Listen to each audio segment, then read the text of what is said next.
présenter par Monsieur Éric Langlois. Éric, je n'ai pas reçu ta bio, alors si tu voudrais bien parler brièvement de toi et puis partager ton écran, je vois que c'est déjà fait. Alors, si tu veux te présenter, et tu peux y aller. Très bien, merci. Tu m'entends bien, tout le monde? Oui, je t'entends bien. Parfait. Parfait. Bah, écoute, bonjour Richard, bonjour à tous. Oui, je vais me présenter brièvement. Donc, moi, je m'appelle Éric Langlois, français. Donc, je suis depuis à peu près 1 an et demi donc, président de l'IFHS, c'est la Fédération internationale des sociétés hydrographiques. Donc, c'est un petit peu, c'est une structure sous loi britannique qui existe depuis à peu près une quarantaine d'années, qui est en fait une fédération d'associations. Donc, on n'a pas de membres en direct, de membres individuels en direct. Nos membres sont constitués par des sociétés hydrographiques, donc des associations professionnelles d'hydrographes. Voilà. Alors, auparavant, moi, je suis effectivement diplômé de l'ENSTA Bretagne, donc une école certifiée française en hydrographie. J'ai passé à peu près un peu plus d'une douzaine d'années au service hydrographique français au CHUM. Et là, depuis 3 ans, là, je travaille au ministère des Armées. D'abord sur des projets de système d'information à données environnementales. Et puis, depuis un peu plus d'1 an, là, je me suis consacré à l'observation spatiale et aux drones aéroportés. Voilà, donc un petit shift par rapport à l'hydrographie. Donc voilà, donc j'avais donné effectivement un titre un peu générique, mais mon propos va s'intituler en fait vers un schéma, va traiter bien sûr des schémas d'accréditation. Mon propos va plutôt s'orienter vers un schéma d'accréditation ou comment mettre en place un schéma d'accréditation international. Voilà. Mon propos va s'articuler en trois idées. Premièrement, un petit peu de pédagogie pour recentrer la différence qu'on peut avoir entre les cours certifiés et puis l'accréditation des individus, les cours et les individus. Ensuite, deuxième point, voilà, je vais tenter de répondre à la question pourquoi accréditer les hydrographes? Pourquoi a-t-on besoin d'accréditation individuelle au final? Et enfin, je vous présenterai les grandes lignes du projet de l'IFHS qui s'appelle le projet HPAS, HPAS comme Hydrographic Personal Accreditation Scheme, qui est un projet qui, monté par la fédération et qui nous tient à cœur et qui trouve en plus de nombreuses résonances sur les présentations précédentes. Vous le verrez. Alors, tout d'abord alors si j'avais eu l'occasion, on aurait pu faire un petit sondage, mais voilà, cette phrase-là, je pense que on l'a tous entendue de la bouche de plein de gens. Voilà, je suis hydrographe OHI catégorie A ou B. Ça, on l'a entendu plein de fois. Et parfois, elle est devenue courante. Et je dirais que c'est un peu devenu une expression consacrée quand on se présente ou quand certains hydrographes comme ça se présentent. On a tendance à entendre ce genre de formule. Et c'est vrai qu'on y consacre un niveau de confiance. Pour nous, ça suscite la fiabilité, le professionnalisme, le fait que le savoir-faire aussi, un savoir-faire qui est standard. Et on a tendance à pas trop remettre en question effectivement cette phrase-là, cette formule-là. Sauf que cette formule-là, au final, elle est un petit peu incorrecte parce qu'on fait référence avec cette formule à notre passé, à notre, on va dire, expérience académique, et on a tendance à relier directement notre expérience académique à notre expérience professionnelle. Or, vous pouvez très bien avoir quelqu'un qui est diplômé d'un cours certifié par l'OHI, FIG, ICA de catégorie A ou B, mais qui derrière, par exemple, soit n'a pas validé de temps de pratique, soit n'a pas pratiqué l'hydrographie pendant un moment, soit est parti sur complètement autre chose, je ne sais pas, les assurances ou la navigation ou même hors du secteur maritime. Comment le savoir? Parce que cette assertion, elle sera toujours vraie. Le diplôme, vous l'avez à vie. Sauf que votre expérience en tant qu'hydrographe, bah, elle vit au cours du temps. C'est quelque chose qui s'enrichit, c'est un capital que vous faites fructifier au fur et à mesure des années. Et c'est vrai que la phrase correcte à dire serait plutôt qu'on est titulaire, la plupart d'entre nous sommes titulaires d'un diplôme certifié catégorie A ou B par par l'OHI et ses organismes sœurs. Certains, effectivement, sont accrédités, mais la majeure partie, effectivement, ont tendance à associer un passé académique, un diplôme, avec une expérience professionnelle. Et ça, effectivement, il faut distinguer que la norme de l'IBSC, la norme plutôt S5 et S8 de l'OHI, elle certifie des cours et elle certifie des schémas d'accréditation individuels. Mais il y a une différence entre certifier un cours, un cursus, et certifier un individu. Voilà, ça c'était la première idée. Ma deuxième idée, effectivement, c'est maintenant, pourquoi effectivement, quelle est la nécessité d'accréditer des hydrographes? C'est vrai, des hydrographes, ce n'est pas des pilotes, donc on ne transporte pas de passagers, il n'y a pas de risque de crash, on n'est pas médecin, donc on n'a pas la vie de nos patients, on n'est pas responsable de la vie de nos patients. Voilà, on n'a pas des métiers comme ça. C'est très dur de se comparer à ces métiers-là, dans lesquels vraiment la sauvegarde de la vie humaine est prégnante. Donc certains ont tendance à dire, bah non, nous on n'est pas à mettre au même niveau que ces métiers-là. Bah moi je voudrais nuancer un petit peu ce propos parce que au final, l'hydrographie, elle est justement concernée, l'expertise hydrographique, elle est impliquée dans tout un tas de problématiques de sécurité, que ce soit la sécurité de la navigation, que ce soit les catastrophes naturelles ou humaines, comme dernièrement l'explosion sur le port de Beyrouth, ce qui a été nécessaire de faire, ou le tremblement de terre en 2005 en Haïti. Une des premières choses qu'il a été nécessaire de faire, c'est de rétablir un levé d'accès au port pour acheminer l'aide humanitaire. Ensuite, on a aussi les questions à plus long terme de lever des niveaux du niveau de la mer, qui menacent, qui fragilisent certains écosystèmes, qui menacent certaines économies, même l'érosion côtière, donc qui menacent effectivement certains pays d'Afrique de l'Ouest. La montée des eaux qui menace certains atolls, certains îlots du Pacifique. Donc c'est des vies humaines en même temps qui sont indirectement menacées par ces phénomènes-là. Bien sûr, dernier plus soudain, c'est voilà, les phénomènes de submersion. Voilà. En 2010, la France a vu le passage d'une tempête, la tempête Xynthia.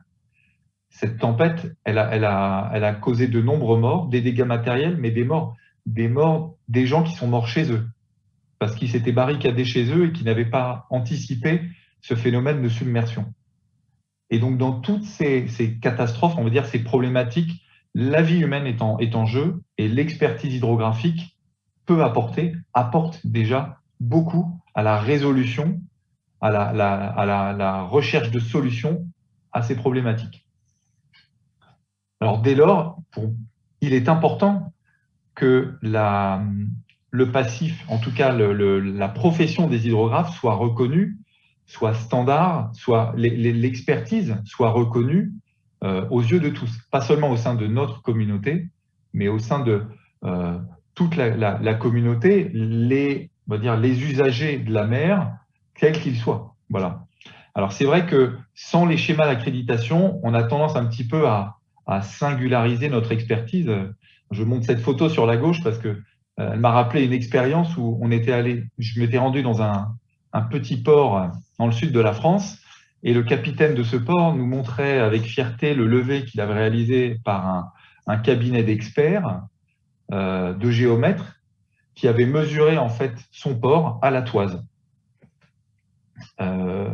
Alors, on a du mal à croire que, effectivement, ces pratiques-là, j'espère que ces pratiques-là n'existent plus.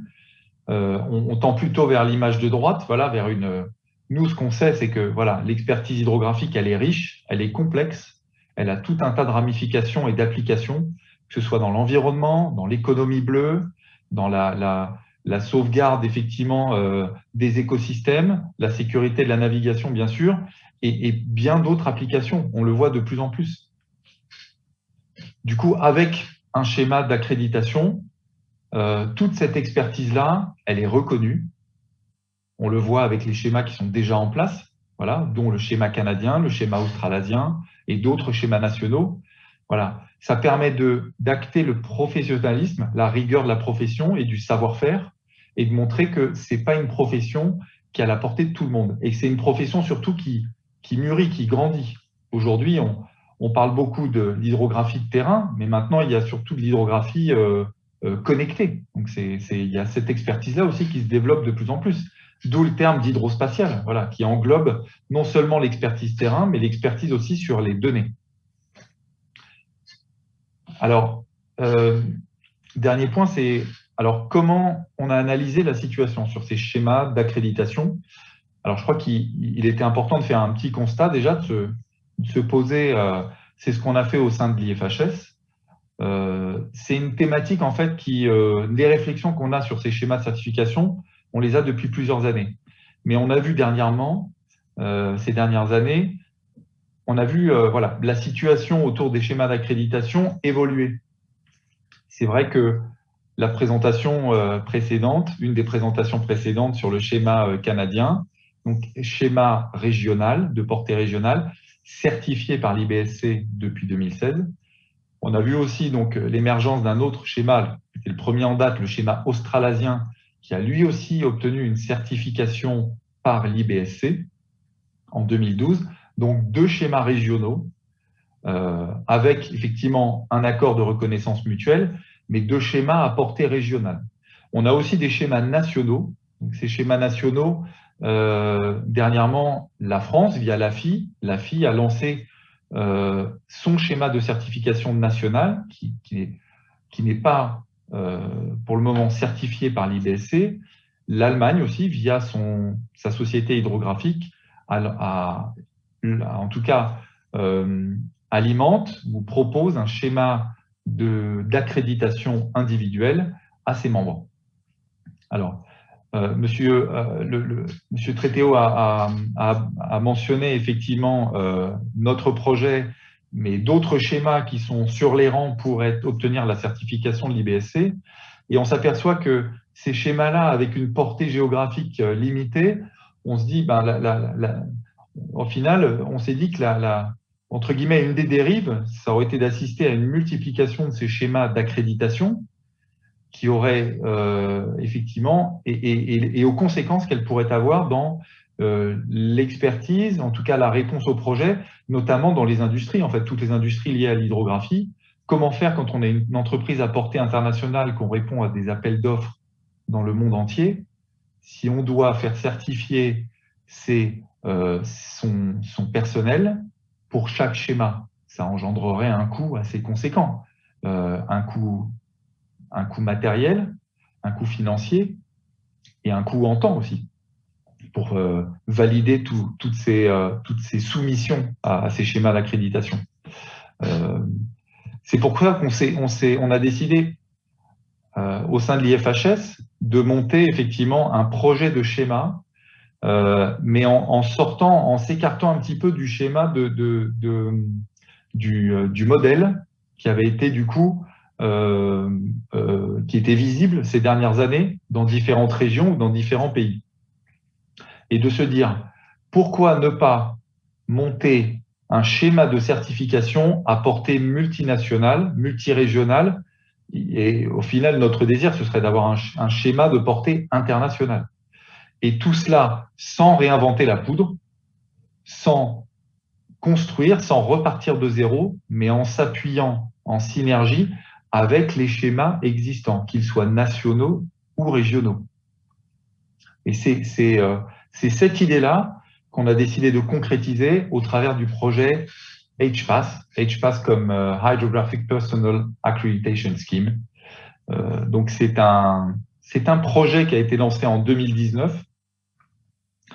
Et l'idée, c'était de construire un schéma qui soit en interface avec les schémas existants, mais qui soit surtout consolidé, c'est-à-dire qui ne repose pas, dont la mise en œuvre ne repose pas uniquement sur du bénévolat, mais avec des ressources dédiées, des outils et des ressources à la fois humaines comme des ressources matérielles aussi, dédiées à la mise en place de ce schéma. Un schéma qui serait conduit par un groupe avec, en tout cas, composé des représentants des différentes sociétés hydrographiques membres de la fédération. Donc actuellement, voilà, le Royaume-Uni, les Pays-Bas, l'Italie, l'Allemagne, l'Afrique du Sud, la France, l'Australasie. Un schéma qui serait administré donc avec ses propres ressources. Alors, depuis le Royaume-Uni, pourquoi? Parce que l'IFHS est une association de loi britannique, déclarée comme une UK, United Kingdom Charity. Et donc, les ressources seraient basées pour pouvoir embaucher du personnel et des outils, en tout cas, seraient domiciliés, basés en Grande-Bretagne. Et enfin, les dossiers, en tout cas les candidats, seraient évalués par un panel d'experts, lui aussi international. Donc ce panel a été constitué récemment avec des experts de tout bord, hein.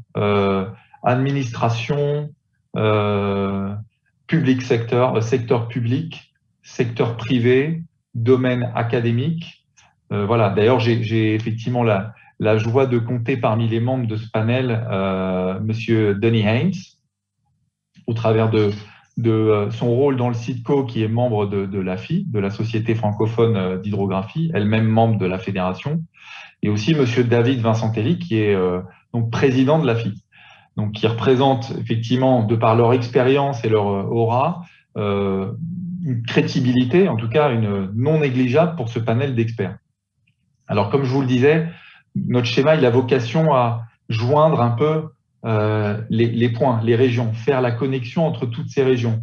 Comment? En cherchant des accords, effectivement, de reconnaissance mutuelle, une fois que notre schéma sera en place. Parce que pour avoir une certaine légitimité, il nous fallait construire déjà un schéma, une structure, d'accord? Et la faire certifier par l'IBSC. Ça, c'était la première étape. Notre structure, elle compte 4 niveaux d'accréditation. Elle prend sa source, elle prend racine dans la norme S5 de l'OHI, dédiée donc au cursus de formation, et elle s'adresse exclusivement aux individus membres des sociétés hydrographiques. Parce que l'idée, c'est de créer aussi un mécanisme vertueux d'échange de liaison entre le schéma de l'IFHS, les schémas d'accréditation existants et les sociétés hydrographiques qui sont des associations professionnelles et sans qui on ne pourrait pas travailler, on ne pourrait pas mettre en place cette structure. 2 minutes, Éric. Merci, Richard. Je passe un petit point sur la structure. Une structure, effectivement, le schéma en 4 niveaux. 4 niveaux, pourquoi? Parce qu'au-delà, effectivement, du cheptel, on va dire, de professionnels diplômés d'un cursus de catégorie A ou B certifié par l'OHI, il nous fallait élargir un peu plus, élargir à la communauté ce qu'on appelle des managers de projet, hein, du top management, donc des gens qui sont plus forcément sur des bateaux, mais qui continuent à mener des projets en hydrographie, à œuvrer activement pour l'hydrographie, en renforcement des capacités, avec des fonctions de direction, et aussi par l'autre entrée, de permettre aux apprentis, aux étudiants d'acquérir un premier niveau et ainsi de pouvoir au final suivre, assurer via ce schéma et la structure de suivi des compétences, de permettre le suivi et la progression, d'avoir une métrique de progression des étudiants comme des apprentis en entrée, en début de carrière. Alors, pour nous, ce schéma, au final, ce projet, on y voit beaucoup d'intérêt. Forcément, apporter une aura internationale sur la reconnaissance de l'expertise hydrographique, permettre effectivement d'inclure, on va dire, non seulement ceux qui ont suivi des formations certifiées, mais aussi des gens qui sont sur des domaines un petit peu annexes et qui voudraient se raccrocher à l'hydrographie petit à petit. Ils ont peut-être des compétences en géomatique, mais ils voudraient se spécialiser un peu plus en hydrographie et au final, in fine, rejoindre un cursus d'expertise en hydrographie. Des jeunes aussi, bien sûr. Et je pense aussi sur le suivi de la carrière, sur le suivi de l'expérience, on voit que les entreprises, les universités, les associations ont chacune leur méthode d'enseignement, de mise à jour des compétences, mais qu'au final, il n'y a pas vraiment de suivi standardisé, voilà, excepté au travers de ces schémas d'accréditation. Et l'idée de ce projet, c'est effectivement d'assurer un tracé, une traçabilité de l'expérience des individus. Et au niveau des organisations, je crois que c'est une accréditation de niveau mondial qui va effectivement qui s'applique et qui a des reconnaissances quelle que soit la région. Ça apporte une souplesse, une stabilité, une légitimité aussi. Bien sûr, il faudra travailler au niveau des donneurs d'ordre, des administrations pour faire reconnaître le rôle, la puissance, le pouvoir et la portée de ces schémas d'accréditation dans la réussite des projets d'hydrographie ou liés à l'hydrographie. Voilà. Un projet qui est en cours, nous avons déjà donc soumis notre schéma à l'IBSC. Nous avons commencé une phase pilote avec 15 volontaires, voilà, de manière à éprouver notre schéma. Nous passerons formellement devant l'IBSC en avril avant de pouvoir lancer, nous l'espérons, le schéma à l'été, que ce soit avec ou sans approbation de l'IBSC. Le mieux étant d'obtenir la reconnaissance de l'IBSC, mais voilà. En tout cas, ce schéma est encore ajustable, voilà, dans ses détails, dans son modèle économique, dans un certain nombre de choses. Il est encore possible de le joindre. On est encore en contact avec des communautés de professionnels, des sociétés hydrographiques pour le faire mûrir, pour le rendre beaucoup plus efficient en tout cas, et prendre en compte toutes les sensibilités. Mais effectivement, notre volonté est de vraiment passer à l'étape de réalisation et de pouvoir proposer ce schéma à partir de l'automne 2021 à tous les individus. Voilà. Je vous remercie pour votre attention. Merci encore Richard pour ton accueil. Je suis bien sûr à votre disposition pour des questions en anglais comme en français sur le chat ou directement à l'oral, bien sûr. Merci de votre attention.